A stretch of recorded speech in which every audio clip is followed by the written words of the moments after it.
give a carrot, and then unfortunately something happened in my life that just kind of forced that. So that's what this is, and it means a lot to me. It's going to be a minute, and it's a little emotional, so if anybody doesn't want to be here for that, I'm not offended, but if you don't want to hear a long poem that's sad, now's the time to get the fuck out of here. And also, my friend, if you don't mind closing the door, thank you, I appreciate that. It's called Abby. It's some day of the week that's wedged too far between days off to matter much. I'm on autopilot, delivering packages via bicicleta in the cold winter air of downtown Manhattan. My phone startles me with a noise that only exists because a bunch of assholes sat in a room somewhere dragging nails across chalkboards and throwing kittens at drum sets and listening to brunch conversations about the benefits of intermittent fasting until they engineered the single most obnoxious sound ever heard. And I thought that we had all agreed that that noise was only to be used if somebody stole a kid. But no, instead, that sound scares the shit out of me to tell me that a winter squall is coming. If you guys live in New York, you probably remember the winter squall. And I see that, and I might as well say a poopty floopty boopy is coming. Because I don't know what the fuck that means.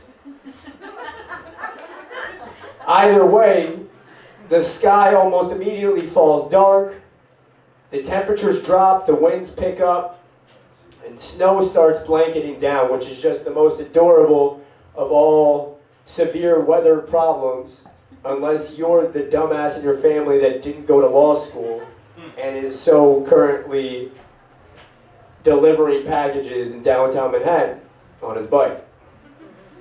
Okay, fine. An hour or two pass.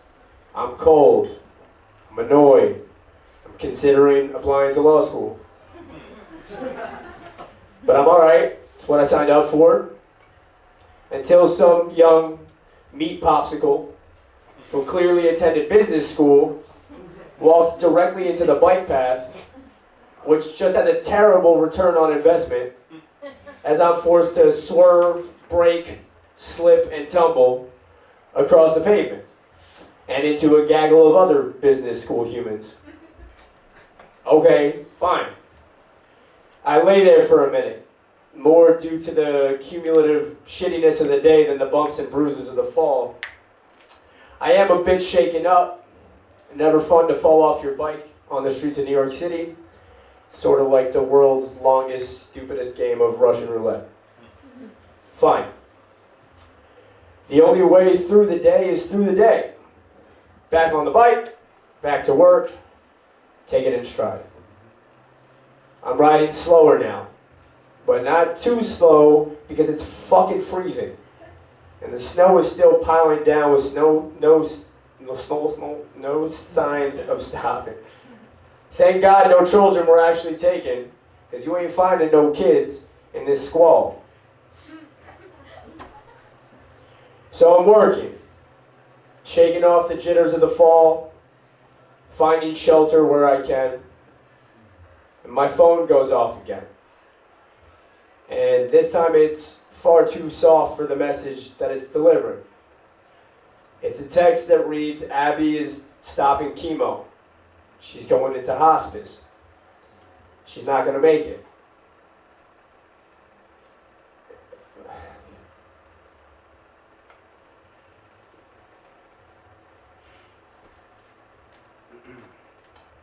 I get back on my bike again, trying as best I can to compartmentalize my feelings. Don't be overwhelmed. Don't be overwhelmed. Don't be overwhelmed. Focus up. The snow doesn't matter, the physical pain doesn't matter, and you'll have to think about Abby later. I can't. The harder I try not to think about her, the more overwhelmed I become, until she's all I'm thinking of. I'm not even looking at the street anymore. I fall from my bike again. I'm crying, keeping my head down while delivering packages so the recipients won't see my eyes. I can't control my feelings. I'm drowning. I'm thinking of Abby. She was battling ovarian cancer for some time and is now apparently preparing for the end. To be fair, her and I were never all that close. We went to a small boarding school together, had some close mutual friends, kept in sparse contact throughout the years. And in typical Abby fashion, she never cried for help or asked for attention. It was only when things got too bad to ignore that her friends betrayed her orders of privacy and let those who love her know the situation. So I'm thinking of this woman, this beautiful, vivacious, kind, 33-year-old woman who in every cliche way that people talk about the dying is truly, wonderfully humble. In high school, everyone seemed trapped in their egos, consumed by insecurity. Abby didn't. She wasn't too cool or more mature, just refreshingly devoid of teenage self-centeredness. She was always genuine, inquisitive, joyful, real.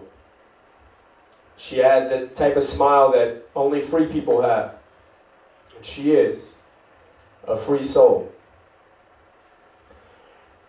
Every step along the way that I've been fortunate enough to know Abby, she's always seemed free. She's always seemed connected. And so I'm thinking of Abby with her whole life ahead of her and that bright, infectious smile, that spirit to really live, going through this, falling ill, getting the horrible news. You might die. Put it on a brave face. But life looks different now. All your friends are traveling, getting married, having kids, going to the beach, talking politics. You're just surviving.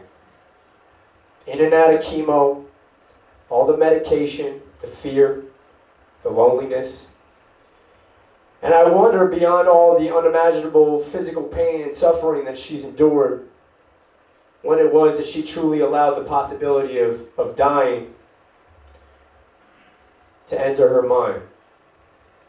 A young, vibrant, talented, joyous woman in her early 30s, now coming to terms with the reality of her illness. Think about that. It's worth all of your real consideration, what that must be like. For no good reason, your life might be ending. How does that feel?